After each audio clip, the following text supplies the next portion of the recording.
Assalamualaikum warahmatullahi wabarakatuh. Perkenalkan, saya Joza Desafitri dengan NIM 21051214071 dari Prodi Sistem Informasi kelas 2021A. Pada kesempatan kali ini, saya akan menjelaskan sedikit materi tentang subnetting. Apa itu subnetting? Subnetting adalah teknik yang digunakan untuk memecahkan jaringan menjadi beberapa subjaringan yang lebih kecil. Subnetting hanya dilakukan pada IP address kelas A, kelas B, dan kelas C. Selanjutnya adalah beberapa tujuan dari subnetting. Tujuan yang pertama yaitu untuk mengefisiensikan pengalamatan. Yang kedua, membagi satu kelas network atas sejumlah subnetwork. Yang ketiga, menempatkan suatu host, apakah berada dalam suatu jaringan atau tidak. Yang keempat, untuk mengatasi masalah perbedaan hardware dengan topologi fisik jaringan. Dan yang kelima, untuk mengefisiensikan alokasi IP address dalam sebuah jaringan. Lalu, kenapa harus subnetting? Yang pertama adalah alasannya mengalokasikan IP address yang terbatas supaya lebih efisien. Jika internet terbatas oleh alamat-alamat di kelas A, B, dan C, tiap network akan memiliki host 16 jutaan untuk kelas A, 65.000 untuk kelas B, dan 254 untuk kelas C. Dengan banyaknya host akan berpeluang menghamburkan banyak IP yang tidak digunakan. Lalu yang kedua, mengoperasikan semua device di dalam ID yang sama akan memperlambat network. Walaupun sebuah organisasi memiliki ribuan host device, mengoperasikan semua device tersebut di dalam network ID yang sama akan memperlambat network. Cara TCP/IP bekerja mengatur agar semua komputer dengan network ID yang sama harus berada di physical network yang sama juga. Physical network memiliki domain broadcast yang sama, yang berarti sebuah medium network harus membawa semua trafik untuk network. Karena alasan kinerja, network biasanya disegmentasikan ke dalam domain broadcast yang lebih kecil, bahkan lebih kecil dari kelas C address. Lalu selanjutnya adalah video tentang praktikum menggunakan Cisco Packet Tracer tentang subnetting.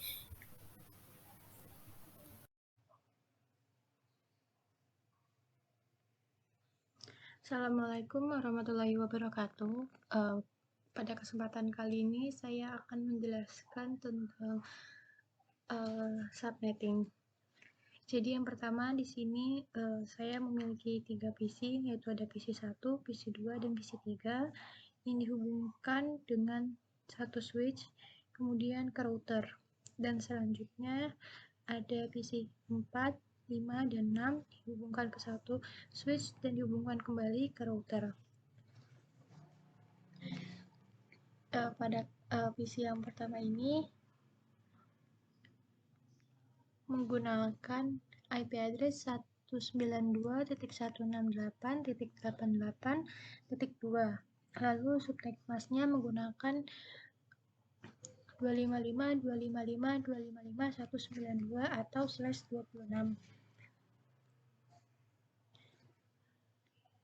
Selanjutnya pada PC 2 IP address-nya menggunakan 192.168.88.3 dan subnet masknya sama. Lalu pada PC 2 ini saya berikan default gateway yaitu 192.168.88 dan .1. Fungsi dari default gateway-nya ini adalah sebagai penanda bahwa nanti dia akan dibawa ke gerbang yang mana, seperti itu.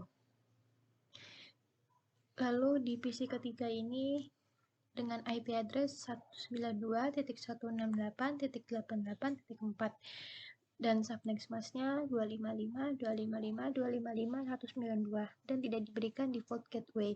Jadi ibaratnya dari PC 1, 2, dan 3 ini mereka merupakan satu gang, kemudian terdapat pintu gerbangnya dan ini pintu utamanya, yaitu routernya. Nah, dari routernya ini diberikan IP address-nya 192.168.88.1. Jadi IP address yang ada di router ini digunakan sebagai default gateway-nya dari PC 2 yang tadi. Lalu di sebelahnya atau di gang yang lain di sini ada PC 4, PC 5, dan PC 6. PC 4 menggunakan IP address 192.168.92.42. Jadi di sini di PC keempat ini atau di gang selanjutnya ini saya menggunakan IP address mulai dari titik 42 dengan subnet mask yang sama, yaitu 255.255.255.192 atau /26. Kemudian di PC kelima, saya menggunakan IP address 192.168.92.43 dan subnet masknya yang sama dan tidak diberikan default gateway. Lalu di PC ke-6, saya menggunakan IP address 192.168.92.44 dan subnet masknya yang pasti sama dan default gateway-nya saya gunakan 192.168.92.41. Jadi kenapa berbeda default gateway antara PC 4 sampai 6 dengan PC 1 sampai 3 karena mereka berbeda gerbang. Yang pertama gerbangnya dari switch pertama dan yang kedua dari switch yang kedua. Dan fungsinya dari default gateway yang ada ini adalah sebagai pengantar mereka, penunjuk mereka ke keluar gerbang. Contohnya seperti ini. Ketika kita akan mengirimkan pesan dari PC 2 yang mempunyai default gateway dan kemudian kita akan mengirim pesan kepada PC 6 yang punya default gateway yang sama. Lalu kita simulasikan. Pertama dari PC, lalu jalan ke switch, kemudian akan lanjut ke router, dan disampaikan oleh router ke switch yang di sebelahnya atau switch yang kedua, kemudian disampaikan kepada PC 6. Yang dapat menerima pesan hanya PC 6 karena PC 6 mempunyai default gateway. Lalu pesan kembali ke switch kedua, kemudian ke router, switch pertama, dan terakhir pesan dapat kembali lagi ke PC kedua.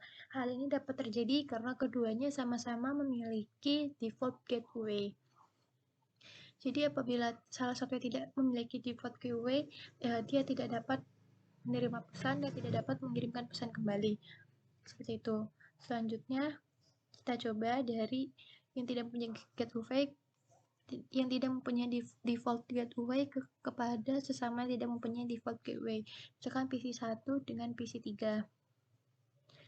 Lalu coba kita simulasikan. PC 1 mengarah kepada switch dan switch mengarah kepada PC 3.